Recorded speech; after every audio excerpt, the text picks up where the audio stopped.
Hello and welcome back to everyone. Argha's time YouTube চ্যানেলে আরও একবার আপনাদের সকলকে স্বাগত।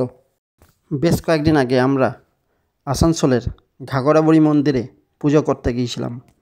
দীর্ঘ সময় লাইনে দাঁড়িয়ে 30 স্তরের ব্যারিকেড ক্রস করে যখন আমরা মূল গর্ভগৃহের সামনে পৌঁছালাম তখন প্রায় 12টা।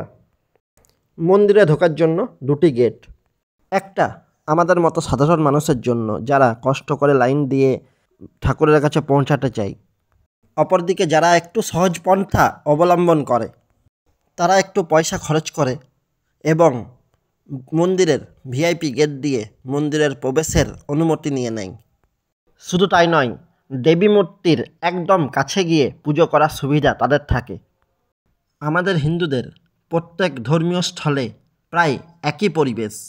মূল ফটকের সামনে প্রায় কিছুক্ষণ দাঁড়িয়ে থেকে সুযোগ হলো মূল মন্দিরে প্রবেশ করার।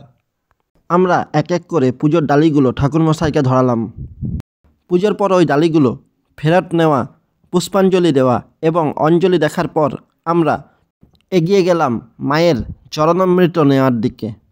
মা মুক্তাচণ্ডী আমাদের আসানসোল শহরের প্রাচীন দেবী, যার গুরুত্ব আমাদের আসানসোলবাসীর কাছে অপরিসীম। মন্দির সংলগ্ন একটা ছোট্ট শিব মন্দিরও রয়েছে। এখানে রয়েছে সুপ্রাচীন বলি প্রথার প্রচলন। তো বন্ধুরা, আজ এই পর্যন্তই। দেখা হচ্ছে অন্য কোনো পরবর্তী ভিডিওতে। ভিডিওটি ভালো লেগে থাকলে ভিডিওটিকে লাইক করুন, কমেন্ট করুন, বন্ধুদের সঙ্গে শেয়ার করুন। চ্যানেলটিকে সাবস্ক্রাইব করতে যেন ভুলবেন না। আপনার একটা সাবস্ক্রিপশন আমার মতো ছোট্ট ইউটিউবারকে অনুপ্রাণিত করতে পারে।